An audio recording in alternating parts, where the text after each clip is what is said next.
এদিকে লাইনও সব ঠিক আছে। তো আমাদের দেখা গেল কি সমস্যা কোথাও নেই, সিডিআইটা কিন্তু নষ্ট হয়ে গেছে। ঠিক আছে। হে গাইস, আজকে আমাদের কাছে আছে ইয়ামাহা রেজিডার। তো এই গাড়িটা এসছে কালকে রাতের বেলা আমাদের গ্যারেজ বন্ধ করার সময়। তো গাড়িটা সেই সময় আমরা অল্প চেক করলাম যে গাড়িতে ফায়ার নেই। তো সেই সময় সিডিআইটা অনেক গরম ছিল, আর ওনাকে বলা হয়েছিল যে কালকে আমরা গাড়িটা দেখবো, আজকে আমাদের যেহেতু গ্যারেজ বন্ধ হয়ে যাচ্ছে সেটাই আমরা দেখাবো যে গাড়িতে কারেন্ট কেন নেই। তো পুরো ভিডিওর মাধ্যমে এটাই তুলে ধরা হবে যে গাড়িটা কেন কারেন্ট নেই আর কিভাবে সমস্যার সমাধান করবে। তো তোমাদের কারোর কাছে যদি ইয়ামাহা রেজিডারে এই মানে কারেন্ট নেই এরকম কোনো সমস্যা এসে থাকে, তো ভিডিওটা তোমাদের জন্য, পুরো ভিডিওটা শেষ পর্যন্ত দেখো, তাহলে সমস্যার সমাধান হবে। চলো দেখে নেওয়া যাক। ভিডিওটা কিন্তু অনেক ইন্টারেস্টিং হবে, আর ভিডিওটা শেষ পর্যন্ত দেখো। আর আমাদের ভিডিও কিন্তু একটু লম্বাই হয়, কারণ আমরা ফুল ডিটেলসে ভিডিও আপলোড দিই। এই গাড়িটা কাল রাতের বেলা আসছে, গাড়িটা গ্যারেজ বন্ধ করার সময় এসে প্রায়। তো গাড়িটা আমি চেক করে দেখি গাড়িতে ফায়ার দিচ্ছে না, স্পার্ক প্লাগে ফায়ার দিচ্ছে না। তো আমি সেই সময় ওনাকে বললাম তুমি দেখে চলে যাও, আমি কাল সকালে দেখে দেবো। কিন্তু সকালবেলা থেকে আমরা দেখতে পারিনি, কাজের চাপ ছিল, দেখতে পারিনি। তো আমরা এবার ট্রাই করবো যে কারেন্টটা কেন দিচ্ছে না, কি সমস্যা আছে। চলো দেখে নেওয়া যাক। তো এটা হচ্ছে রেজিডার, ঠিক আছে। রেজিডার ইয়ামার কাজ কিন্তু খুবই কম করতে হয়। ইয়ামাহা গাড়ির কিন্তু বিল্ড কোয়ালিটি সেই লেভেলে, ঠিক আছে, কিন্তু পার্টস কম পাওয়া যায়, আর মানে খুব একটা ক্ষয়ক্ষতি হয় না। তো চলো আমরা দেখে নেবো কেন কারেন্ট আসে না। আমরা কাল রাতে খালি দেখেছিলাম যে ফায়ারটা দিচ্ছিল না, তো কেন দিচ্ছিল আমরা সেটা একবার চেক করবো এখন। এটা কিন্তু চেক মিটার দিয়েও করা যাবে, কিন্তু আমি ল্যাম্প দিয়ে চেক করবো, এটাতে সব থেকে ইজি হয়। এটা চেক করার জন্য আমাদের লাগবে সবার আগে এরকম একটা ল্যাম্প। আর গাড়িতে যদিও ব্যাটারি নেই, তো আমরা কিক মেরে মেরে চেক করবো, ঠিক আছে। আর এই ধরনের যে সিডিআইগুলো, এগুলো ডিসি সিডিআই, এগুলো ব্যাটারি ছাড়া না মানে শর্ট হয়ে যাওয়ার চান্স সব থেকে বেশি থাকে। যেহেতু ডিসি সিডিআই ইঞ্জিনের ভোল্ট থেকে কিন্তু ওদের পরিপূর্ণ ভোল্ট এরা পায় না, যার কারণে বেশি শর্ট হয়ে যায়। এর কিন্তু ভিতরে জ্যাক লুজ, যার কারণে কিন্তু এই গেজগুলো দেওয়া আছে, তারপরেও কিন্তু কারেন্ট নেই। সবার আগে আমাদের চেক করতে হবে এই যে ব্রাউন কালারের যে ওয়্যারটা, এটাতে কিন্তু 12 ভোল্ট দেবে, ঠিক আছে। আর এই যে কালো কালারের যেটা ওয়্যারটা, এটা কিন্তু বডি অ্যাক্টের কাজ করবে। তো এই দুটোই আমরা ধরে ফার্স্ট চেক করব যে কারেন্টটা দিচ্ছে কি, ইনপুটটা আসছে কিনা।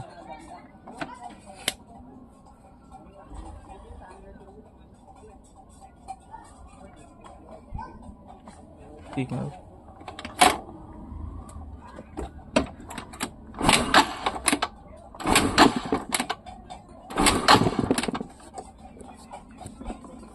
গাড়ির ব্যাটারিতে যা ভোল্টেজ আছে এটা গোজার মানে জ্যাকটা গোজার পরে চাবি অন করলে এমনি জ্বলার কথা, আমি তাও কি এখানে দেখলাম জ্বলছে না। এটাতে কিন্তু ইনপুটে লাইন নেই, ঠিক আছে।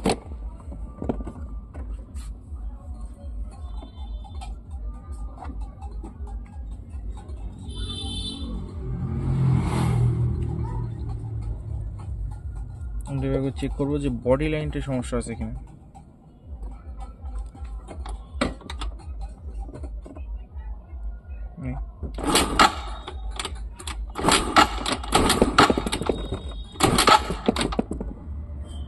বডি লাইনে কোনো সমস্যা নেই, মানে যে ভোল্টটা দেবে সে ভোল্টটাই আসছে না এখন।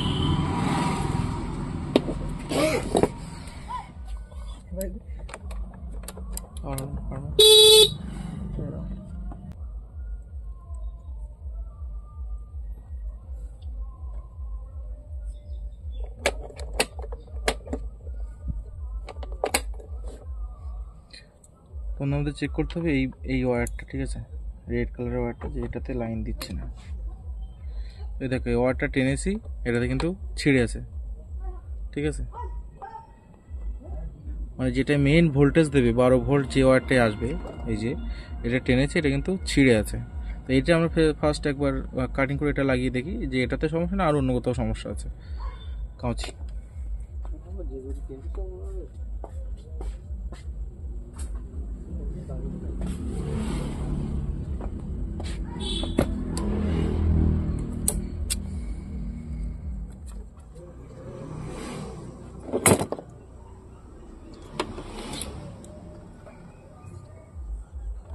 তো এই হচ্ছে ওয়্যারের মাথা, ওয়্যার কারেক্টটা দেখি।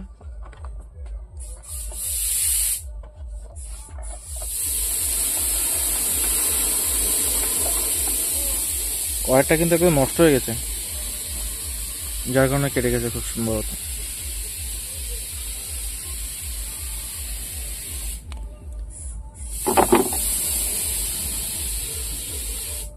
জাস্ট একবার চেক করে দেখবো।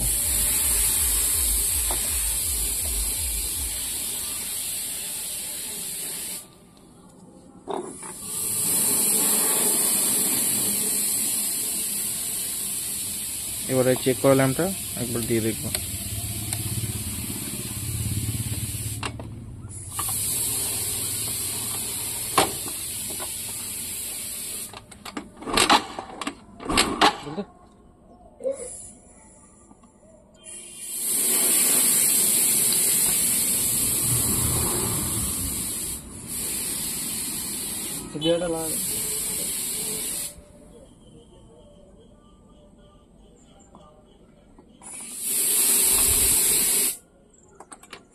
এবারে কিন্তু এইখানে এবারে কিন্তু ল্যাম্পটা জ্বলছে। আমি যদি অন্য জায়গায় বডি করি সেক্ষেত্রে কিন্তু জ্বলছে ল্যাম্পটা, এই যেরকম। যখন আমি অন্য জায়গায় বডি করছি তখন কিন্তু ল্যাম্পটা জ্বলছে। যখন আমি এবার এর সঙ্গে বডি করলাম সেই সময় কিন্তু জ্বলছিল না। একবার দেখে আর একবার, যেটা কিন্তু কালো তারটা কিন্তু বডি লাইনে কাজ করবে। এবারে কিন্তু জ্বলছে, ঠিক আছে, দেখতে পাচ্ছি। খুব এইবার আমরা একবার সিডিআইটা লাগিয়ে চেক করে দেখবো।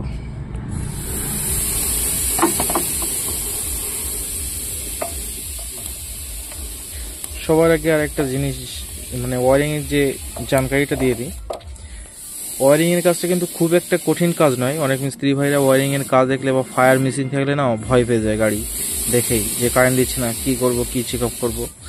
তো এই ওয়ারিং বুঝলে কিন্তু কোনো সমস্যা নেই। ওয়ারিং এর আগে ব্যাপারটা বলতে হবে। এই যেমন এটাতে কিন্তু এই আমার এটা এই রেজেটার এটাতে কিন্তু 12 ভোল্ট আসবে, আর এটা হচ্ছে বডি লাইনে কাজ করবে। এ দুটো কিন্তু পিক আপ কয়েলের কাজ। আর এই দুটো সাদা কালার ওয়্যার, সাদা আর ব্লুতে হালকা কালো, এটা দুটো পিক আপ কয়েল ওয়্যার। আর এই যে ব্লু আর ইয়েলো যেটা, এটা হচ্ছে টিভি সেন্সর ওয়্যার, ঠিক আছে। এই যে টিভি সেন্সর, এই যে এই টিভি সেন্সর ওয়্যার।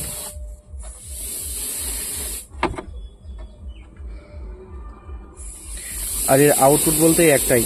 যদি এই ব্লু কালার দুটো, মানে যদিও ব্লু কালার দুটো আমাদের কোনো প্রয়োজন নেই, কারণ এর জন্য কোনো কারেন্টের অসুবিধা হবে না, মানে ফায়ারে কোনো অসুবিধা হবে না। আমাদের যতটুকু বোঝার এই তারগুলো বুঝলেই হবে, এই কালারগুলো বুঝলেই হবে। আর এই আউটপুট কিন্তু এটা একটাই, এই সিঙ্গেল জ্যাক, এটা কিন্তু আউটপুট। এবার আমরা ফায়ারটা চেক করব।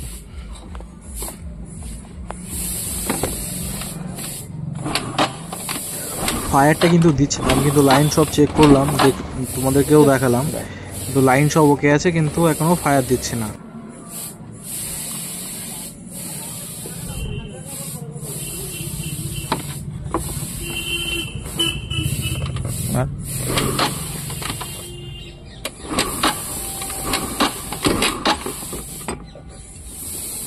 এটা কিন্তু ফায়ার, তাও আমাদের ফায়ারটা দিচ্ছে না। আর একবার চেক করবো যে এখানে লাইনটা আছে কিনা।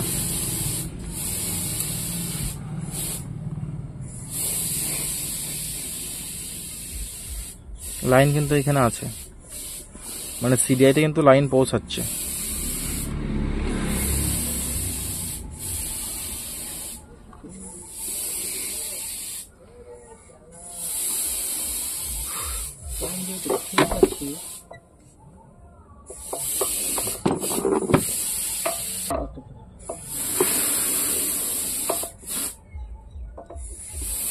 এই যে বডি লাইনটা কাজ করছে কিনা একটু চেক করবো।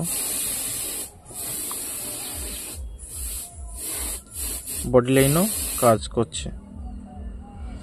পিক আপ কয়েলটা আমরা একবার মিটার দিয়ে চেক করবো। মাল্টিমিটার দাও, মাল্টিমিটার।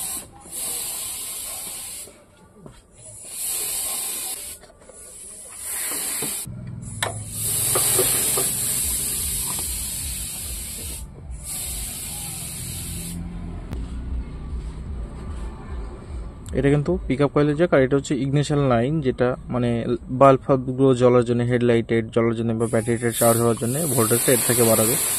আর এটা হচ্ছে পিক আপ কয়েলের ওয়্যার। এটা আমরা মাল্টিমিটার দিয়ে চেক করব। মাল্টিমিটারটা রাখবো কিন্তু কন্টিনিউটিতে। আর আমরা এবার চেক করব।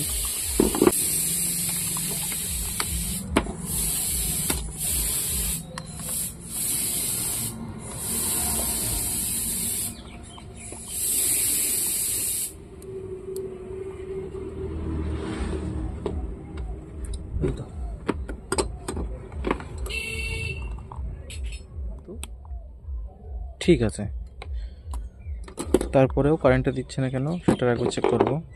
একটা প্লেন ওয়্যার লাগবে, নর্মাল ওয়্যার।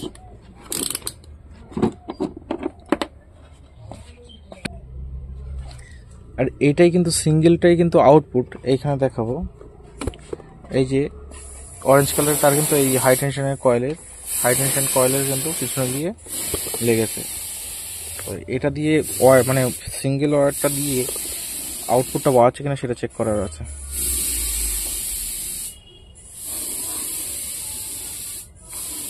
তার জন্য আমরা কি করব, এইখানে একটা ওয়্যার লাগিয়ে দিয়ে প্লাস মাইনাস চেক করব। ঠিক মারতে হবে এবার।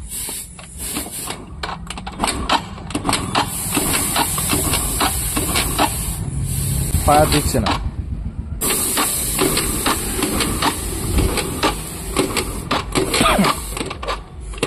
এখানে কিন্তু কোনো ফায়ার নেই, আবার এদিকে লাইনও সব ঠিক আছে। তো আমাদের দেখা গেল কি সমস্যা কোথাও নেই, সিডিআইটা কিন্তু নষ্ট হয়ে গেছে। ঠিক আছে, মানে ফার্স্ট সমস্যা কিন্তু এইখানে ছিল, থাকার পরে কাস্টমার যথারীতি কিক করেছে, কিক করার পরে এটাতে কিন্তু একটা প্রভাব পড়েছে। প্রভাব পড়ার পরে আমরা যখন নিয়ে এসেছিল গাড়িটা, সেই সময় সিডিআইটা অনেক গরম ছিল।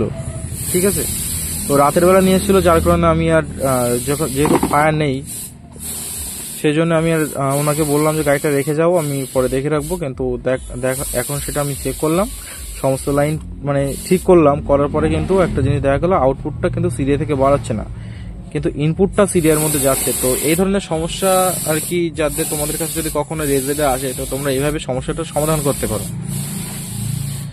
ঠিক আছে, আর ওয়ারিং সম্বন্ধে মানে আর কি ভয় পাওয়ার কোনো প্রয়োজন নেই। ওয়ারিংটাকে বুঝতে হবে, বোঝার পরে কিন্তু পুরো একদম ইজি ব্যাপার।